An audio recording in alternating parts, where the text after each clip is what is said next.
Las Buenas Nuevas Valencia, una iglesia para todos, presenta Buenas Nuevas para la Ciudad. Un mensaje práctico y motivador en la voz del pastor Carlos González. Bien, quiero que reciba con un fuerte aplauso este segundo tema de esta serie que hemos titulado Mejor, ¿sí? Está empezando un año, esta es nuestra segunda reunión del año y todos queremos que este año sea mejor. Es más, todos queremos una vida mejor. Creo que no hay una persona que apunte al fracaso. Todos queremos que las cosas mejoren siempre en todos nosotros.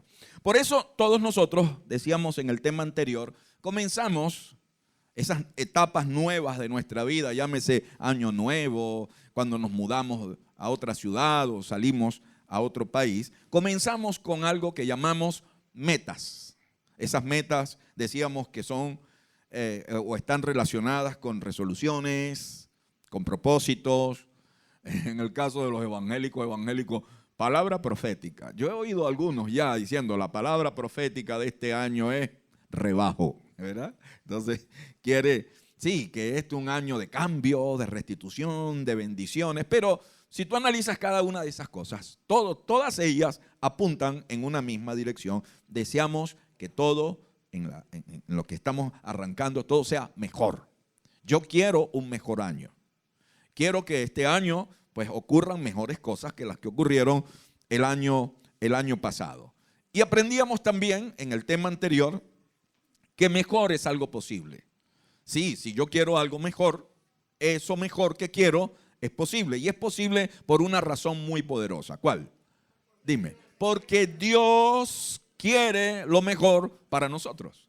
Así que cuando tú quieres algo mejor, tú te estás alineando a la voluntad de Dios y al propósito de Dios y al deseo de Dios. Dios quiere que tú y yo tengamos una vida mejor. Dios quiere que tu matrimonio sea mejor. Dios quiere que tus finanzas mejoren. Dios quiere que tu salud sea mejor. Dios quiere que tú alcances tus metas. Chamo, Dios quiere que a ti te firmen. Dios quiere eso. Dios quiere que tú te conviertas en un Grandes Ligas, negro. ¿Oíste? Dios quiere eso. Por eso te llevó a Magallanes, el mejor equipo. ¿Oíste? El negro firmó con Magallanes. Dios lo bendiga grandemente. Así es, Dios funciona así, ¿vale? Dios quiere para ti lo mejor. Siempre Dios quiere para ti lo mejor. Y eso mejor es posible. Y si Dios quiere para mí lo mejor, entonces yo cuento con Dios para emprender eso mejor y para trabajar en eso mejor y cuento con la ayuda de Dios.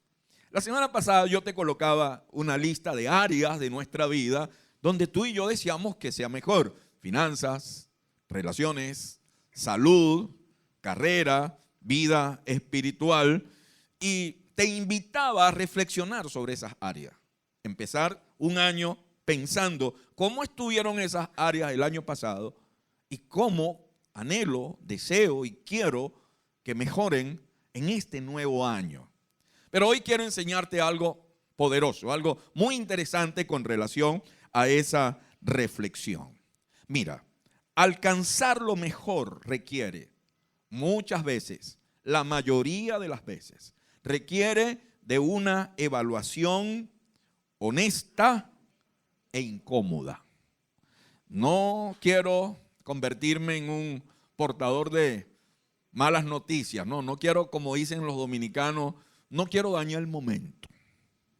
Pero tal vez esta reunión de hoy sea muy incómoda y yo tenga que hablar y comentarte cosas muy incómodas.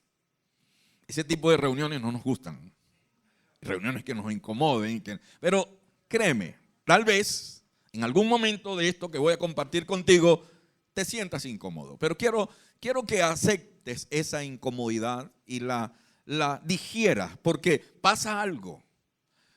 Alcanzar lo mejor, eso que yo quiero mejorar en mi vida, requiere que yo haga una evaluación de mi vida. Y esa evaluación tiene que ser muy honesta. Y muy probablemente en esa honesta evaluación yo encuentre cosas y tenga que reconocer cosas, que reconocerlas y hablar de ellas sean incómodas para mí, ¿no? Pero Cuando voy a la Biblia y empiezo a revisar el lenguaje de Dios en la Biblia, Dios siempre nos invita a ese tipo de análisis honestos e incómodos. Por ejemplo, Dios hablaba a Israel, el pueblo del Antiguo Testamento. Todo el Antiguo Testamento es la historia de una nación llamada Israel en diferentes etapas de la historia que ellos vivieron.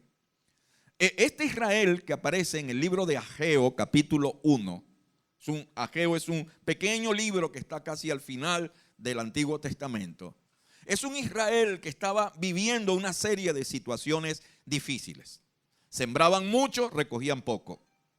Trabajaban por una cantidad específica y cuando la cobraban le pagaban menos y lo que cobraban como que lo echaban en saco roto y no rendía. Es decir, Israel, no piense usted que usted es empleado público y yo estoy hablando de usted. No. Vivían una situación tremenda y ellos estaban viviendo una situación, nada prosperaba, las empresas no avanzaban, el país estaba estancado, muy estancado, y estaban viviendo una serie de situaciones que pasaban desde lo económico, familiar y hasta de su vida espiritual. Muchos de ellos llegaron a pensar que hasta Dios los había abandonado. Lógicamente, una nación así quería un cambio, quería que mejoraran las cosas. Y en medio de toda esa crisis que ellos están viviendo, pues Dios usa a este profeta llamado Ageo. Lea su libro, está en la Biblia, es un libro corto, no tiene muchos capítulos y puedes leer cualquier inquietud que tenga, puedes preguntar, yo te puedo explicar acerca de qué momento histórico vivía la nación de Israel en los días de Ageo. Pero viene Dios a través de este hombre y les dice, así dice ahora el Señor de los ejércitos. ¿Qué les dice? Reflexionen. ¿Sobre qué? Sobre su proceder. Hagan un análisis honesto y tal vez incómodo de por qué ustedes están como están. De por qué ustedes han llegado a esa situación. ¿Por qué Dios invita a la nación de Israel a ese análisis? ¿Y por qué es muy importante que tú analices bien las cosas? Por una tendencia que tú y yo tenemos de siempre buscar un culpable de lo que nos pasa. Por la tendencia que tú y yo tenemos siempre de evadir la responsabilidad de lo que tú y yo vivimos. ¿Sí? Fue responsabilidad del universo que tú te casaras con el vagabundo que te casaste. El universo y todo el mundo se confabuló para que tú eligieras a ese hombre o a esa mujer. Pero tú no eres culpable. ¿Sí? Pero analiza bien las cosas. ¿Por qué estás sin empleo? ¿Por qué no calificas a las empresas? No, porque es que este país no sirve. Tal vez haya algo de la crisis país en medio de eso. Pero ¿por qué no reflexionar? Y pensar que en el pasado no te preparaste, desaprovechaste oportunidades. Tiempos de bonanzas los utilizaste para otras cosas. Siempre creíste que las vacas iban a ser gordas y nunca te imaginaste que podía llegar el tiempo de las vacas flacas. Y haces un análisis honesto de por qué estás como estás. Y te vas a dar cuenta que vas a encontrar cosas muy incómodas en ese análisis. Pero ese análisis, aunque arroje cosas incómodas, Dios me invita a hacerlo. Y es necesario para yo avanzar hacia eso que considero mejor. Te lo voy a explicar de esta manera. Hace un tiempo yo tengo un amigo, viejo predicador, que yo conocí desde niño, y a mí me encantaba mucho a él oírlo predicar. Cuando él iba de invitado a la iglesia donde yo asistía, a mí me encantaba escucharlo porque era un llanero de esos begritos pata rajada, como dice uno, ¿no? Y era un hombre muy anecdótico, muy de las costumbres del llano, y me encantaba mucho la forma como mi amigo utilizaba esa cultura del campo y del llano para enseñar una verdad del reino de Dios. ¿Okay? Y un día mi amigo contó una historia, él no le dio un nombre a esa historia, pero yo siempre la recuerdo y le coloqué el nombre del mono atrapado.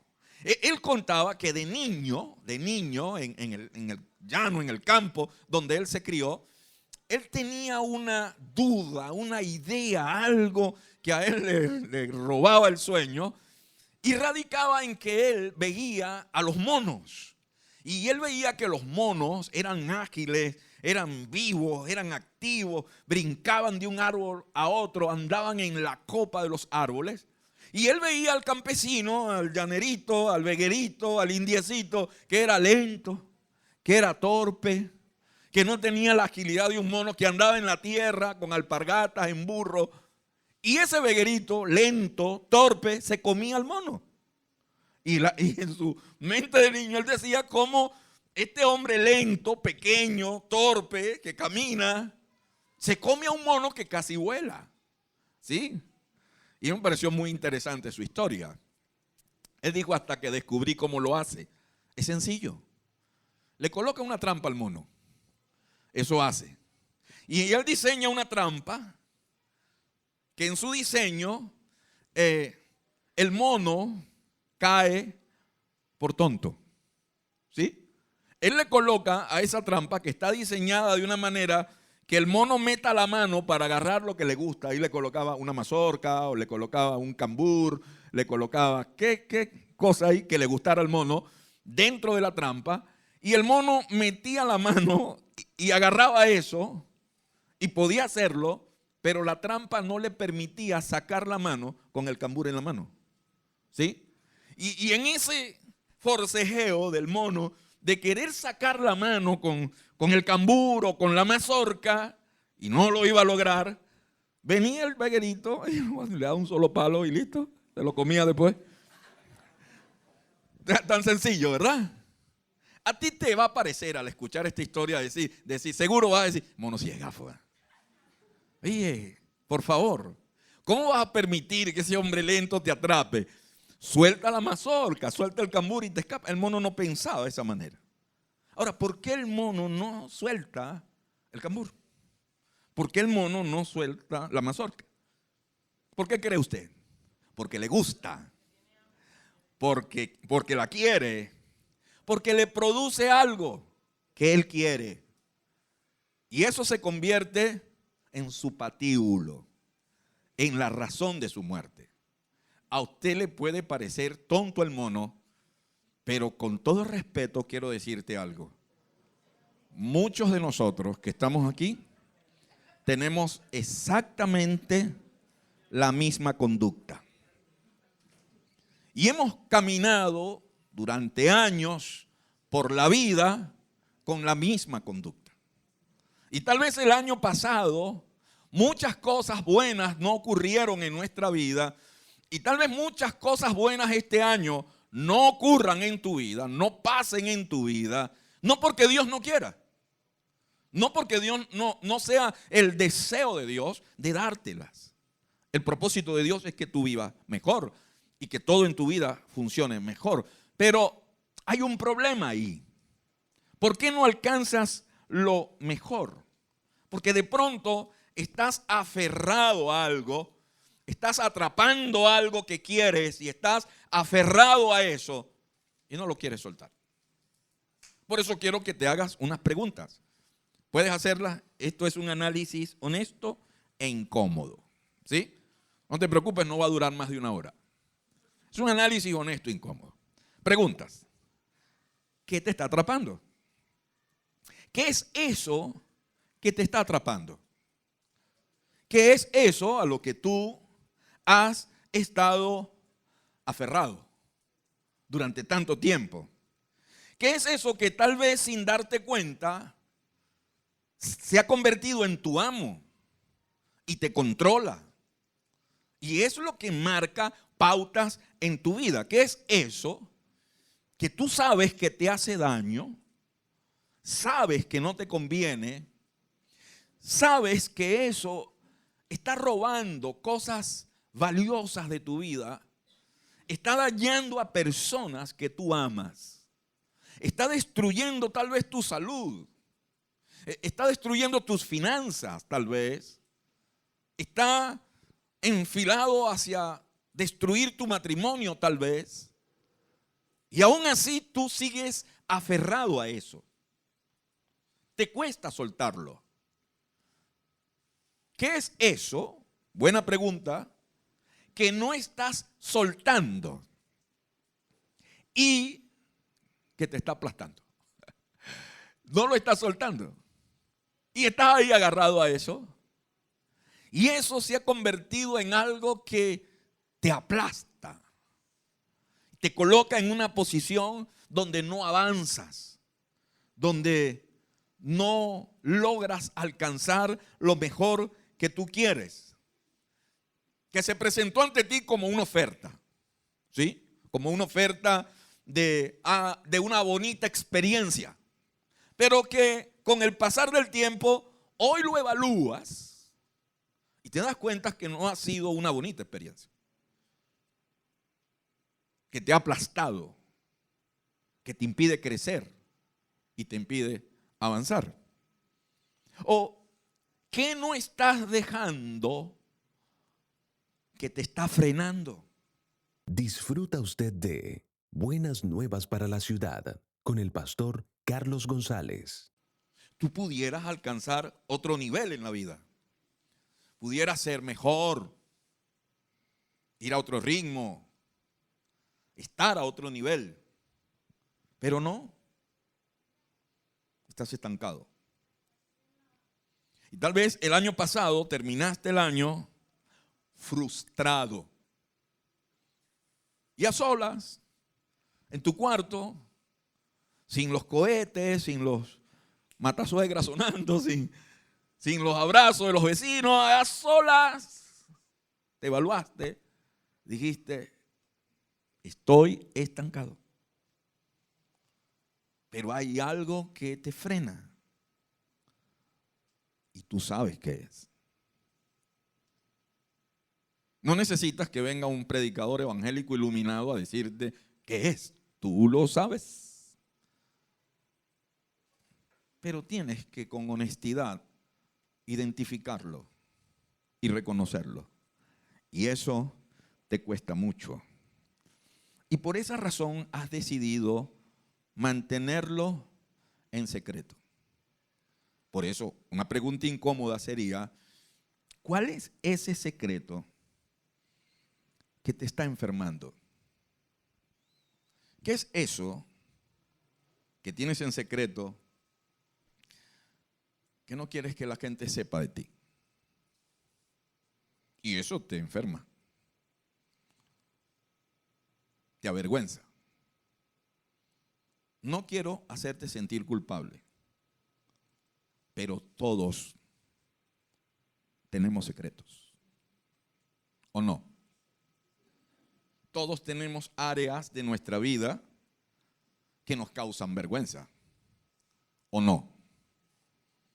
Todos tenemos una historia que la gente no conoce, que apesta. ¿O no? Todos tenemos un lado en nuestra vida, ¿sí?, que nos lleva a decir, Señor, ¿hasta cuándo yo? ¿Hasta cuándo yo? Y hemos decidido ocultarlo, tenerlo en secreto. Ahora, el problema es que ese secreto te está enfermando, te ha menguado. Es una historia que nadie conoce, que se ha convertido en el ladrón de tus más grandes bendiciones, que se ha convertido en el desagüe por donde se han ido muchas cosas buenas que Dios ha querido darte. ¿Verdad que es incómodo pensar de esa manera y evaluarnos de esa manera? Dime con honestidad, tú que estás aquí hoy o que nos escuchas en la radio o que estás escuchando este podcast en internet, ¿qué es eso que te hace actuar como el mono? ¿Sí? Y te hace tener la misma filosofía. Por agarrar esto, pierdo un montón de cosas. Y pierdo hasta la vida. Y pierdo hasta lo mejor que yo quiero.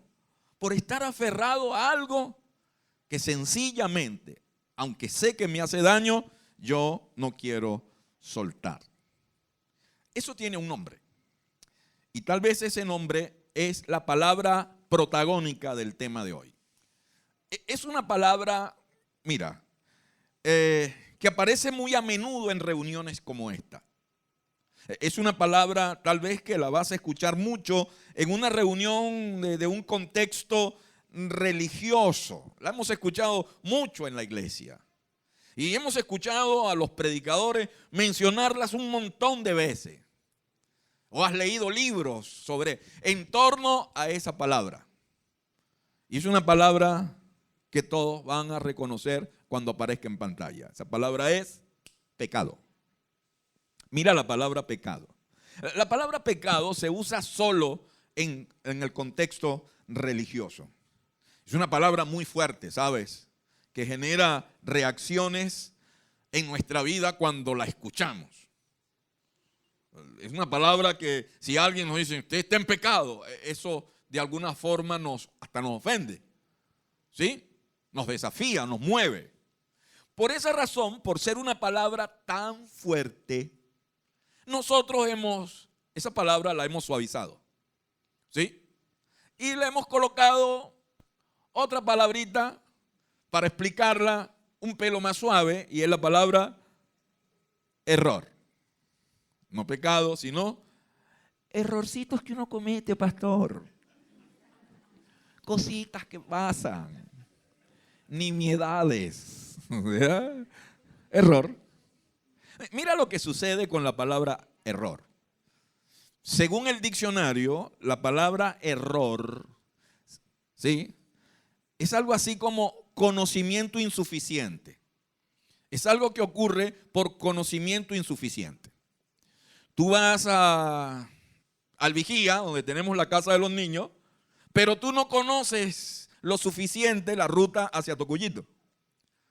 Y cuando vas por la autopista, en vez de doblar allí en el mercado mayorista rumbo hacia Nueva Valencia, porque no conoces, tú sigues de largo. ¿Qué ocurrió ahí? Un error. O sea, cometiste un error por conocimiento insuficiente. O te la pongo más fácil a los adolescentes y muchachos que están aquí. Vas a presentar mañana un examen, no estudiaste. ¿Verdad? ¿No te dio la gana de estudiar? ¿Qué va a pasar mañana en el examen? Sí. Y eso es un error. ¿Y por qué cometes ese error? Por conocimiento insuficiente. ¿Te das cuenta? Error es algo que ocurre por conocimiento insuficiente. O tú vas a preparar una receta y tú no conoces, tú no sabes cocinar, pues. Y tú dices, hoy me voy a botar. Pero tú no sabes de cocina. A ti hasta el agua se te quema. Ah, pero tú dices, no, pero hoy me voy a botar, voy a preparar un plato gourmet. Una cosa, ¿sí? Voy a preparar ratatouille. Ajá, algo así. Tú sabes lo más seguro, lo que va a ocurrir, lo más seguro que va a ocurrir. En el desarrollo vas a cometer errores.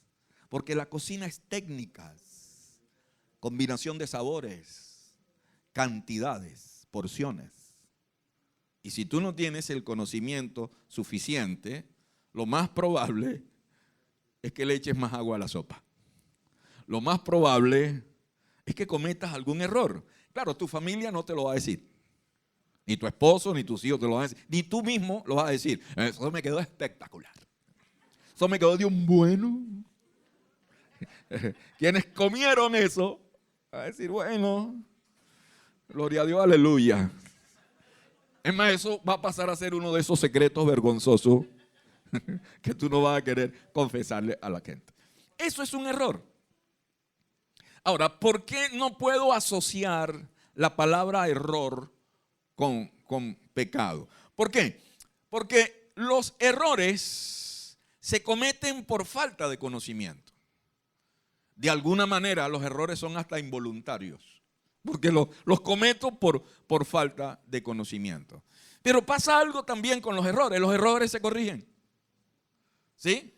Entonces, si tú vas por la autopista rumbo al vigía y no doblaste en el mercado mayorista, entonces te percataste, tú corriges, entonces tú llegas y das la vuelta allá en Tocuyito, te regresas y para no cometer el mismo error, le pides a alguien del equipo que te mande la ubicación por WhatsApp y tú llegas tranquilamente a la casa de los niños, los errores se corrigen.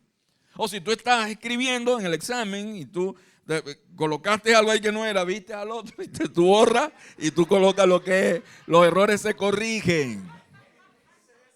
Los errores se corrigen. Y eso, mira, una buena noticia. Y eso te puede pasar hasta en los errores de la cocina. Hasta en los errores de la cocina. Hay ciertos errores en cocina que son irreversibles. Dañaste la receta. Pero hay otros que se pueden corregir. Ya algunas cositas más se pueden añadir. Hay otros ingredientes que se pueden incorporar, que pueden absorber un poco más la sal que le colocaste de más, etcétera, etcétera. Eso pudiera pasar. Los errores se pueden corregir. Pero quiero que te hagas esta pregunta. ¿Puedes corregirte a ti mismo? ¿Tienes la habilidad y el poder de transformar eso que te está enfermando, que te está matando? Y tú puedes decir, no, listo, yo simplemente con pasar la página yo supero eso. No existieran los psicólogos, ni existieran los psiquiatras.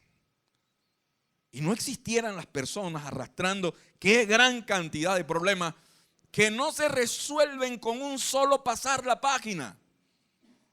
Así que cuando hablamos de esta clase de problemas, estamos hablando de algo mucho más complejo y mucho más profundo que un simple error. Un simple error se resuelve con pasar la página, con regresarse. Pero esta clase de problemas que estamos hablando son más profundos, son más complejos resolverlos en nuestra vida. Y por eso, probablemente, la palabra más indicada para identificar eso que te está sucediendo se llama pecado. ¿Ves? Ahora, ¿por qué? Porque cuando yo busco ciertos conceptos encuentro lo siguiente. Mira, pecador es alguien que sabe lo que está mal y lo hace de todas maneras. ¿Quieres leerlo en voz alta?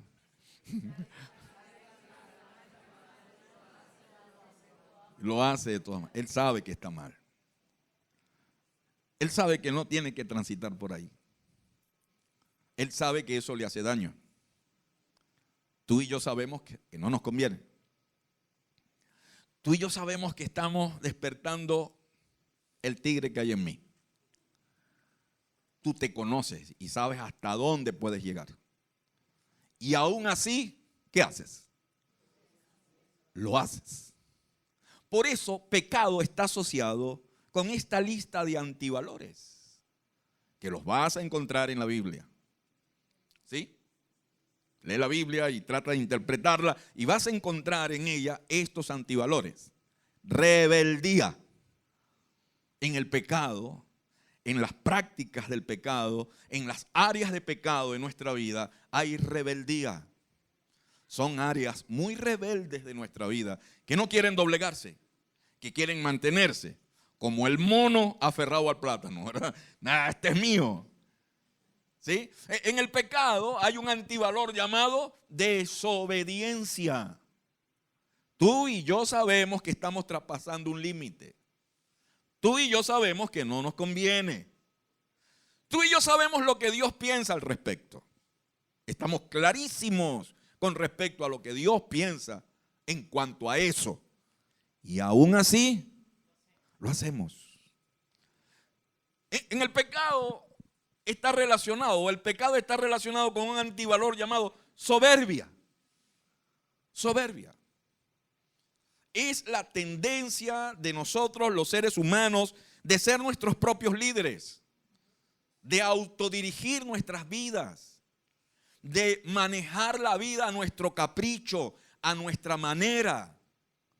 Es el que se le planta a Dios y le dice: Dios, ¿sabes qué? Tú tienes razón.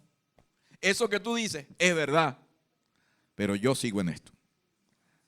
¿Ves? Y yo manejo la vida a mi manera. Es más, ¿sabes qué? En el fondo, para mí, Dios no existe. El infierno no existe. El infierno está en la tierra y el diablo es mi suegra.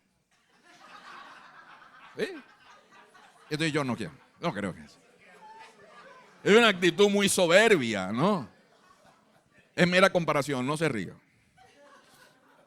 Una actitud muy soberbia. Es manejar la vida a mis criterios. Es establecer yo mis propios valores. Es hacer las cosas como a mí se me vengan en gana. Se llama soberbia, ¿no? Y hay en el pecado este antivalor también llamado necedad. Sí, la Biblia habla mucho del necio. Por eso te mencioné de personas que el concepto de Dios para ellos es muy mínimo. La Biblia dice el necio en su corazón, no hay Dios. Y es una actitud necia. Y el pecado está relacionado en nuestra vida en gran medida con esa necedad nuestra, con esa actitud nuestra. Y es, en el peor de los casos, esclavitud voluntaria. ¿Sí? Esclavitud voluntaria. Es querer llevar golpes. Es querer vivir de esa manera. Es correr por allí sabiendo que por ese camino espantan, ese camino es culebrero, como decimos los venezolanos. Pero tú voluntariamente transitas por ahí. Y por ahí es que vas. Y ahí regresas. Sales y regresas. Sales y regresas. ¿Por qué te gusta eso? Disfruta usted de Buenas Nuevas para la Ciudad con el pastor Carlos González. Aunque eso te maltrate, aunque eso te hiera, aunque eso te veje, ¿no? Yo estaba en Panamá en una oportunidad predicando, dando unos temas en una iglesia, y al final se acercó una dama y me dijo: oye, me gustaría hablar con usted, algo que me está sucediendo. Y esa mujer comenzó a contarme una historia de terror. Yo estaba chamo cuando eso, y todavía me acuerdo de esa historia. Y ella me dijo: oye, yo quiero contarte, pastor, que mira, yo estoy relacionada con un hombre malo, un hombre sinvergüenza, un hombre violento. Ese hombre me ha golpeado, yo he tenido que denunciarlo. Ese hombre consume droga y yo tuve que, bajo denuncia y bajo amenaza, sacarlo de la casa. Lo saqué. Y ahora se da la tarea de pasarme por enfrente de la casa con otras mujeres. Y entonces me pasa sus nuevas parejas por enfrente. Y ella me está contando eso. Y en ese momento yo la interrumpí. Le dije: ok, mi hermana, está bien. Yo quiero hacerte una pregunta. ¿Cuál es el problema que tú tienes? ¿Qué es lo que tú llamas que ibas a hablar conmigo que tenías un problema? Porque desde mi punto de vista, oye, usted tiene que darle gracias a Dios que ese mamarracho se fue de la casa. Que usted no está con él. Que ya no está con usted. Ese es el problema. Ay, Dios mío. Es que quiero que vuelva. Y tú te ríes. Pero es que la actitud que nosotros tenemos ante muchas cosas que nos dañan, que nos vejan, es que como que nos encanta estar ahí. Como que nos encanta que eso nos esclavice. Como que nos encanta que ese sea nuestro problema permanente. Y podemos salir de allí, pero nos mantenemos allí voluntariamente. ¿Te das cuenta? Voluntariamente. Ahora, es un temazo, ¿verdad? Yo debería dejarlo hasta aquí porque usted está muy calladito. Apóstol Pablo, un hombre increíble, espectacular. Pablo, siempre hemos mencionado de Pablo todas las virtudes del apóstol Pablo. Escribe una carta a los romanos. Estas cosas que escribe Pablo, y lo encuentro en otras partes de la Biblia, son las que a mí me convencen siempre que la Biblia es verdad. Sí, es una de las evidencias de que la Biblia es verdad. ¿Cuál? Que sus autores no ocultan sus debilidades. Sus autores se presentan tal cual como ellos son. Cuando tú lees un libro de historia, por ejemplo, ¿cómo se presentan los héroes de la patria en los libros de historia? Son unas celebridades, unas deidades. Eso no han hecho nada. Usted y yo nos hemos enterado es por chismenes de las cosas que ellos hicieron. Pero los libros de historia no hablan eso. Pero cuando vas a la Biblia sí habla de las metidas de pata de ellos, de lo fluctuante que fueron sus vidas, de lo frágil que fueron sus vidas. Y mira esto que Pablo escribe a los romanos. Capítulo 7, verso 15, Pablo dice, está hablando de sí mismo. Pablo dice, no entiendo lo que me pasa, pues no hago lo que quiero, sino lo que aborrezco. Yo cuando leía esto esta mañana me acordé de Juan Gabriel cuando decía, te pareces tanto a mí. No hago lo que quiero, sino lo que aborrezco. Dice el verso 18 del capítulo 7 de Romanos. Yo sé que en mí, es decir, en mi carne, nada bueno habita. ¿Sabes qué estaba diciendo Pablo? Autor del Nuevo Testamento, 27 libros del Nuevo Testamento, él escribe 13. Padre de la doctrina neotestamentaria, el mayor fundador de iglesias del primer siglo, predicador de 3 continentes. No soy bueno. Hay algo malo en mí. Y está hablando de algo incómodo. Aunque deseo hacer lo bueno, no soy capaz de hacerlo. De hecho, no hago el bien que quiero, sino el mal que no quiero. Y si hago lo que no quiero, ya no soy yo quien lo hace, sino el error que habita en mí. Dice Pablo, el pecado que habita en mí. Y estoy encontrando esto terrible en mi vida. Luego dice, así que descubro esta ley. Y Pablo llama eso que en el verso anterior llama pecado, aquí lo llama ley. Y dice, descubro esta ley, que cuando quiero hacer el bien, me acompaña el mal. ¿Sí? Quiero hacer el bien, pero me acompaña el mal. Porque en lo íntimo de mi ser, me deleito en la ley de Dios. Yo conozco la ley de Dios. De hecho, Pablo pertenecía a una secta religiosa antes de ser cristiano, a una secta religiosa muy conservadora de los judíos. Pablo era fariseo. Pablo era un doctor de la ley. Pablo había sido criado a los pies de un gran maestro de la ley de los judíos llamado Gamaliel. Pablo es un tipo que estaba claro en un montón de cosas. Y ahora cristiano, él dice, yo me deleito en la ley de Dios. Quiero obedecer esa ley y la conozco al pelo.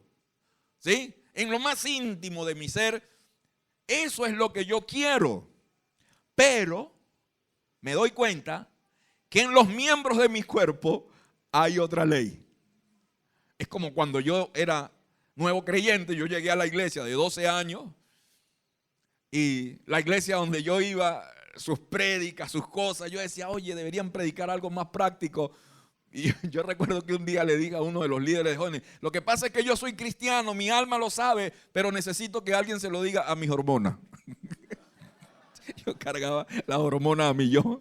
Y entonces Pablo dice, en mis miembros hay otra ley, que es la ley del pecado. Y Pablo, yo estoy tratando de explicarte esto de la manera más práctica. Pablo estaba luchando con algo que tal vez tú y yo también luchamos. El viejo Pablo estaba revelando una historia que tal vez a ti y a mí nos da vergüenza contar. Pero en un análisis honesto e incómodo, Pablo escribe esta carta a los romanos y dice, este es mi problema. Y estoy descubriendo este problema en mi vida. Y un problema y una situación en su vida que lo lleva a decir, esta ley lucha contra todo lo que considero bueno y me tiene cautivo. ¿Qué te parece? Estoy apresado por eso. Quiero luchar contra eso. Pero siento que me tiene cautivo. Soy como el mono con la mazorca en la mano. estoy aferrado a eso, estoy ahí, en ese ciclo destructivo, loco y dañino, del cual yo quiero salir. Y termina el viejo Pablo diciendo: soy un pobre miserable. La versión antigua dice: miserable de mí. Así que el viejo Pablo está hablando de una experiencia en su vida que lo hacía sentir miserable. ¿Te has sentido así últimamente? ¿Te has sentido así en algún momento? Cuando te analizas, cuando te ves, ¿te has sentido así como miserable de mí? Y exclama una pregunta desde lo más profundo de su ser: ¿quién me librará de este cuerpo sujeto a la muerte? La versión antigua dice: ¿quién me librará de este cuerpo de muerte? Contextualizando esa pregunta sería: ¿puede esto tener solución? ¿Existe una forma de romper este ciclo loco y destructivo? ¿Puede vencer esto mi propia naturaleza? Vencer esto es como pararme en un espejo y decir: no peco más, no peco más, no peco más. ¿Así se resuelve? ¿Qué puede librarme de eso? Que Pablo llama ley y que Pablo llama cadenas que apresan y nos tienen cautivos. Si la historia de Pablo, si el escrito de Pablo, si este tema terminara aquí, fuera terrible. Y usted se iría de este lugar con la más grande desesperanza que usted pueda sentir en su vida. Y decir: fui a esa iglesia a buscar de Dios, aprendí algo y salí sintiéndome miserable. La buena noticia es que no termina ahí. ¿Sabes? ¿Sabes qué significa la palabra evangelio? Traducida a nuestro idioma: buenas noticias. Por esto esta iglesia se llama Las Buenas Nuevas Valencia. Buenas noticias para Valencia. Amén. Buenas noticias para nuestra ciudad. Buenas noticias para usted que está aquí, quien nos escucha en la radio. Pablo termina el verso 25 de ese capítulo 7 diciendo: mira, con signos de exclamación, gracias ¿a quién? Gracias a Dios, porque la respuesta, dice Pablo, está en Jesucristo nuestro Señor. Y empieza a hablar Pablo de la gran respuesta de Dios a nuestras vidas. Dice: es Jesucristo nuestro Señor. ¿Por qué es una gran noticia? Porque ahora entiendo por qué Jesús vino al mundo. Ahora entiendo que la razón por la cual el Señor vino a nuestras vidas fue justamente a esto. Para ser Él el Señor de nuestra vida, el amo de nuestra vida y no el pecado. Porque ahora puedo soltar allá y aferrarme a algo mucho más valioso. Ahora puedo soltar y aferrarme a algo mucho más fuerte y mucho más satisfactorio en la vida. Mucho más gratificante en el corazón y en el alma. Se llama Jesucristo, el Hijo de Dios. Wow. Se llama Jesucristo, el Hijo de Dios. Ahora entiendo. ¿Para qué vino Jesús al mundo? ¿Sabes para qué vino? Para romper nuestros hábitos. Para quebrar ese yugo. Para romper esa cadena.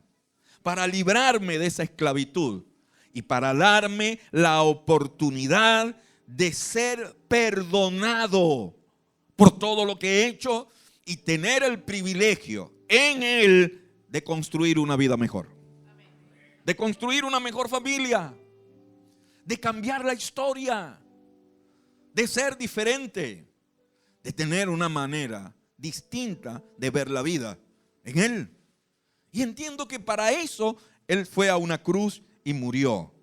Así que el propósito de Jesús, cuando habla de pecado, es la restauración y no la condenación. Cuando leas la Biblia y leas los escritos de sus biógrafos, leas sus discursos, sus parábolas, jamás Jesús habló del pecado solamente desde el punto de vista de la condenación. Jesús habló del pecado como un elemento que dañaba la relación de nosotros con Él y que Él vino a restaurar.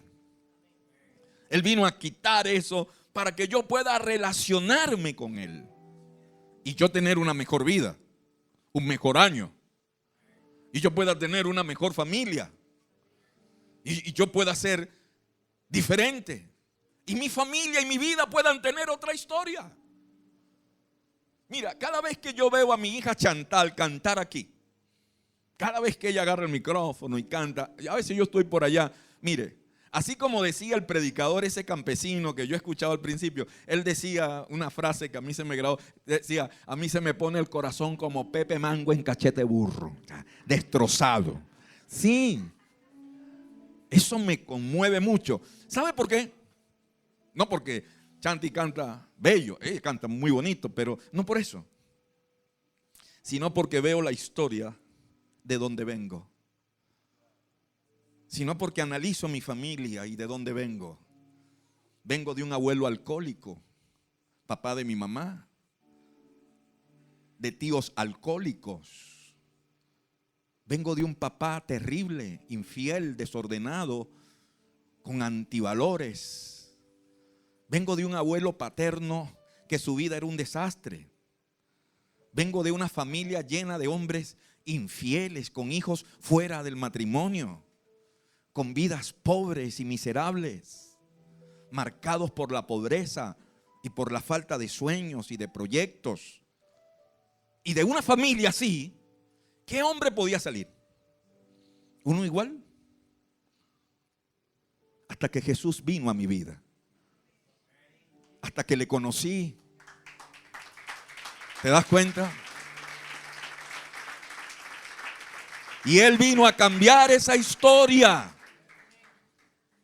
Así que cuando yo veo a mi hija cantar y ver que no es alcohólica y ver que le sirve al Señor, que ama a Dios y a su iglesia, cuando veo a mis primos, mis sobrinos servir al Señor y cantar, digo, sí se puede ser diferente en la vida. Sí se puede cambiar la historia, pero no en un taller de autoayuda, en un encuentro personal con Jesucristo, el Hijo de Dios, en una relación cercana con Él. Por eso, oye, mejor es algo posible. ¿Sabes por qué? Porque Dios quiere lo mejor para ti. Y Dios no quiere más que tu vida sea una vida marcada por la desobediencia, por la rebeldía, por la necedad, por la esclavitud. No, Dios no quiere eso. Y porque Dios no quiere eso, Dios envió a su Hijo al mundo. Por eso Jesús se levantó un día y dijo: el propósito del ladrón es robar, matar y destruir. Pero mi propósito es darles una vida plena y abundante. ¿Qué te parece? Una vida plena y abundante. Ese es mi propósito. Vine a sanar, vine a restaurar, vine a perdonar, vine a reconciliar al ser humano con su Creador. Eso vino a hacer el Señor. Y eso es lo extraordinario de conocer a Jesús.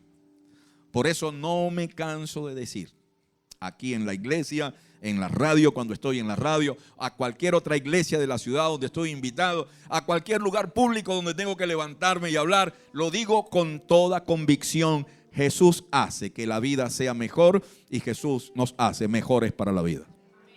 Amén. Jesús hace que la vida sea mejor y Jesús nos hace mejores para la vida. Siempre que terminamos un tema acá, siempre aparece una pregunta en pantalla que dice, ¿qué quiero que hagas? Hoy la voy a cambiar. La pregunta hoy es, ¿qué vas a hacer tú con eso? Dios tiene una vida mejor para ti. ¿Qué vas a hacer tú con eso? ¿Vas a seguir siendo esclavo de eso que te atrapa, que te afecta, que te enferma, que te estanca, que te disminuye, que hace que le hagas daño a la gente que más amas? ¿O te rindes? ¿Sí? Y te rindes hoy a los brazos de un Dios amoroso, que quiere y anhela que tu vida sea mejor. Y por eso envió a su Hijo al mundo. Porque no envió Dios a su Hijo al mundo para condenar al mundo, dice Juan 3:17, sino para que el mundo sea salvo a través de él. Amén. A eso Dios envió a su Hijo al mundo, para que a través de él, ¿sí?, tú puedas tener una vida diferente. Así que en Jesús la vida es mejor. Y Él nos hace mejores para la vida. Amén. Mejores padres, mejores hijos, mejores peloteros, mejores empresarios, mejor vecino. Solo Jesús es el que hace eso en nuestras vidas. Dios te bendiga. ¿Qué vas a hacer tú con eso? ¿Qué vas a hacer tú con eso? Es una buena pregunta que quiero que te lleves hoy. No sé si quieres estar en pie ahí donde estás.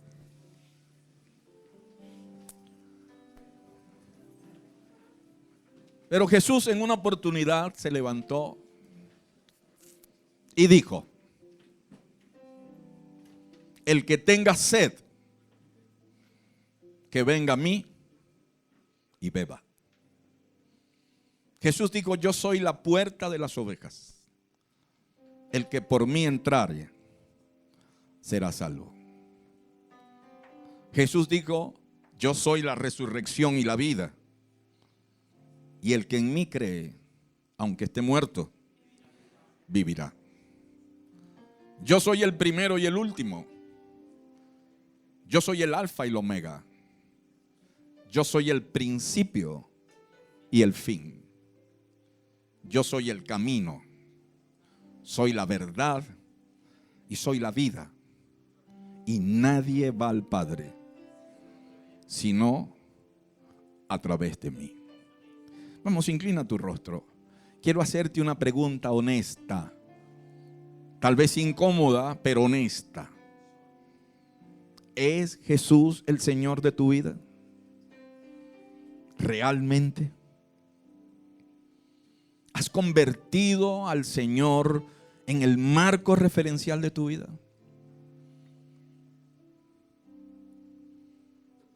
¿Es Jesús la causa que tú sigues todos los días? ¿Es Jesús para ti algo más, mucho más que un retrato, que un concepto, que un nombre? ¿Qué es Jesús para ti? Yo quiero presentártelo esta mañana como el amante pastor. Amén.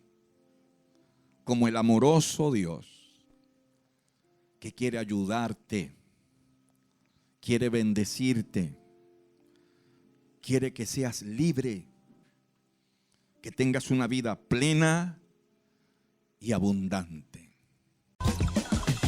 Hemos llegado al final de Buenas Nuevas para la Ciudad. Si deseas escuchar nuevamente este tema, visita nuestro canal en YouTube, LBN Valencia Oficial. Hasta pronto.